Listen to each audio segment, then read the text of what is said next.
We're very fortunate in the Ozarks to have so many caves. You know, places like Kansas, parts of Nebraska. You know, the places that don't have caves and it's pretty flat land, when you get rain, it just sits there for months instead of sits underground for months. So we're very fortunate. We did do a dye test quite a few years ago to find out where the water goes from here. It turned up at a chicken farm down the road. Imagine that with all the chicken farms around here. Now, of course, the water doesn't stop there. It's passing through. He's got a spring-fed pond. The water will eventually end up in, you know, the creeks, the rivers, the lakes, and some of it may eventually make it all the way to the ocean. Kind of hard to say. We're also connected to the Riverdote Aquifer, which is a very large body of water that goes under 3 states, and it does serve as many people's well water. Another reason why we want to keep the cave clean. We don't want to contaminate our people. That being said, the water down here is safe to drink. Now I wouldn't scoop it up out of the lake right now. After a little bit of rain, it's a little murky. But if you see any water dripping from the top or from the rocks, you are more than welcome to stick your tongue out and catch it and try it out. It's actually cleaner down here than it is by the time it gets to someone's faucet. So, good stuff. Anyway, I do want to talk more about the crack. We're going to be following the crack the majority of the tour. There's a reason for that. Pretty much the cave wouldn't be here if it wasn't for that crack. Now, do y'all know how caves are formed? Well, you probably do. Well, you're about to. Anyway, of course, there's different kinds of caves. Ice caves, lava caves are totally irrelevant here. But what it takes around here is a hole or a crack in the ground, made of the right kind of rock, where water can sit long enough to do its thing. Now, millions and millions of years ago, or thousands and thousands of years ago, it depends on who you ask, I just stay neutral and cover my bases, there was a crack in the earth. Well, when it rains and the water's going through the ground, it collects many different minerals. It also collects carbon dioxide from all the decaying plants and animals over the years. Well, when water and carbon dioxide mix, it becomes carbonic acid. Do y'all drink carbonic acid? Soda. Yep, it's in your soda. I like mine in Pepsi form. How do you know about that? Carbonic acid is a very weak acid. However, it can eat through some rock like limestone, dolomite, even marble. Our cave, the crack, is made of limestone and dolomite. So, when the water got to that state, found the crack, sat in the crack, very slowly, gradually ate through the rock, creating our cave. I'm going to give you a total average guesstimate. It's at a pace of about an inch every 100 years. Oh, So no. when you ask me how old the cave is, I'm going to honestly tell you, I don't know. Now, scientists, speleologists, geologists, they'll have a number for you. It's theory. It's really hard to tell. There's really only one that knows how old the cave is, and that's the creator of the cave. I'm just here to enjoy it. Now, the geologist that works here believes the cave is about 3.8 million years old. Just to kind of put it in perspective for you. Oh. Right. Now, can anyone tell me what these formations are called? You got it, stalactites, yep. Mom's a science teacher. And then the ones coming up from below? Stalagmite. Stalagmites, yep. Good way to remember that. Stalactites hold tight to the ceiling. Stalagmites might reach the top, or you might trip over them. I've tripped over a couple, okay? I'm not known for my grace. Now, do you know what they're called when the two meet and become one? It's not a marriage. It's a combo. Yeah, I went all out on that one. Now, the way these are made, kind of interesting. Of course, water finds its way into a cave. It's what it's here for. So imagine a drop of water coming off the rock in a cave. When that drop of water falls, it releases some of the carbonic acid, leaving a very thin ring of the minerals that collected on the way in. Now, that ring is very small. It's not visible to the human eye. But then you get another drop come along, same thing, fall, another ring, so on and so on.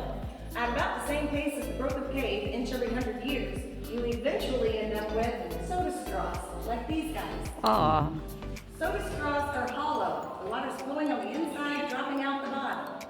But every now and then, some of these soda straws will get clogged up. Too many minerals. Now the water's got to flow to the outside of the soda straw, leaving layer after layer of all those minerals, till you get a stalactite. So these big old stalactites started out as little soda straws that just got clogged up. And then, of course, the water's got to drop somewhere. If it drops into other water, nothing happens. You need oxygen to release carbonic acid, kind of like when you open your soda pop can. It's releasing carbonic acid. But if it lands on the surface, it releases more carbonic acid than it lands on the water. Now you know how to make a cake. Board. You can tell them to go watch a cake grow or make one. That'll keep them busy for a minute. Good to look at this. Well, now you know about these formations. Now I get to show you my favorite, glowstone.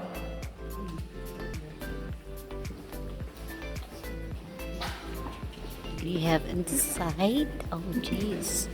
Oh, wow. So all It's color this, brown. and this over here, and this over here is all glowstone, and it looks like it's flowing over stone. It's glowstone.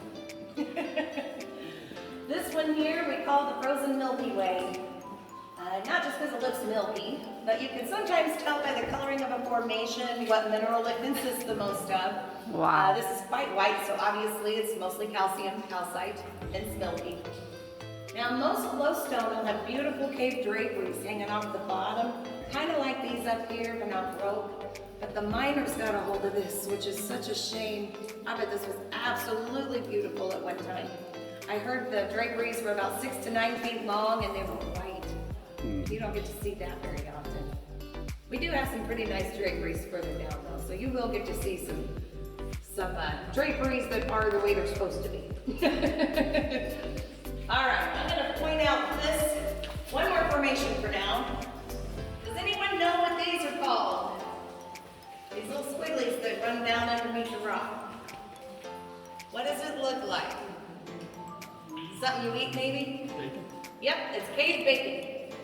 It's What? also called cave ribbon, but most people stick with bacon for obvious reasons. We have a Yeah. lot of that in here, so you should be good and hungry for a bacon cheeseburger by the time we leave. Just I think that's bacon. why I get so hungry down here. It looks like bacon. It's bacon, Kate. That's All right, cute. who's first for the next part? Look at that. I'll hold the flashlight.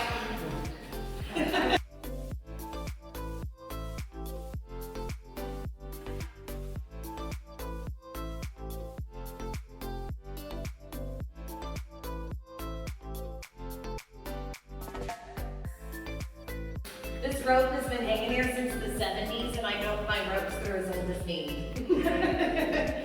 There is a cool room up here, though, to get up there.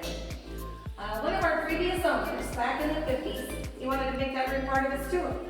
He was going to chisel away a bigger opening and build a stairway up to it. Makes sense? Well, he only chiseled for about a day and a half. And then he went home one night, went to bed, ended up having horrible nightmares all night long about terrible things happening if he made that room part of the tour. Must have been pretty bad. Spooked him quite a bit. He swore he would never go back to that room again.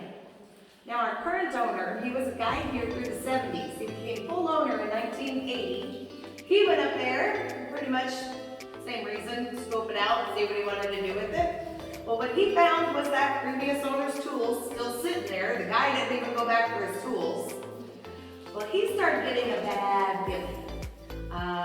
He was getting nauseous, getting headaches, just had a really bad gut feeling. You know, when you just have that feeling that something ain't right. So he was pretty much like, well, you know, maybe we'll just leave this one be for now. So, there's your teaser. There's a cool room up there, but we can't see it because it's spooky. And if you're wondering what gypsum is, we do have some up in the gift shop we can show you. It's a pretty nifty mineral. They use it to make drywall. Pretty cool. Also, selenite grows out of that. We've got a lot of that up there too. It's really pretty. So there's a room up there. Yeah, but can't get. Well, as y'all may know, in a cave we're surrounded by nature's art, right? Well, a lot of times art has a lot to do with perception. So we're all going to see different things in the formations, just like we do the clouds. I see rooted animals down here, but that's just me. Now this, however, though, is our operating table. And you in the back, you can see it as you walk by. We've got a little foot, a fingernail, a tongue, the intestines, and then of course, our sacrificial brain. We call it the sacrificial brain because this is the formation we've sacrificed, so everyone can touch it and know what a formation feels like. As you can see, it's all black and discolored where everyone's been touching it. That's exactly why we're not supposed to touch formations. The oil and bacteria from our skin will stay on the formation and it pretty much kills it. It can't grow anymore now. Oh. So imagine a formation that's been growing for 10,000 years. You touched it, you just stopped it from growing another 10,000 years. You just became that guy. Ouch. But apparently we don't care so much about our brain down here. So you are more than welcome to touch the cave brain as you walk by so you know what a formation feels like. If you have shorter arms, they did not forget about us. There's a hole in the fence right here, we can reach it that way. And don't feel bad because it's already brain dead. Take me a video, I'll touch it.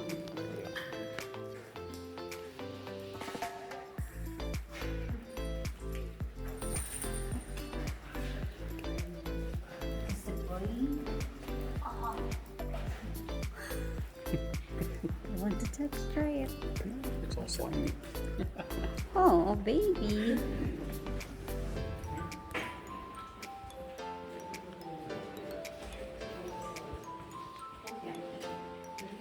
Gosh.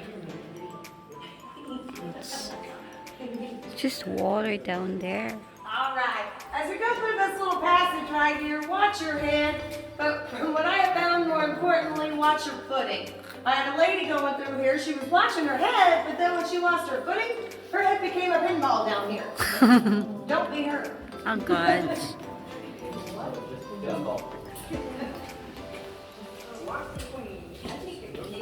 Careful, my love, huh?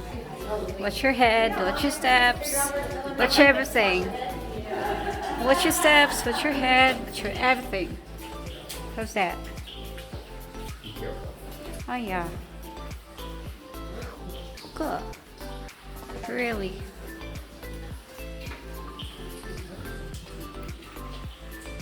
Mm-hmm.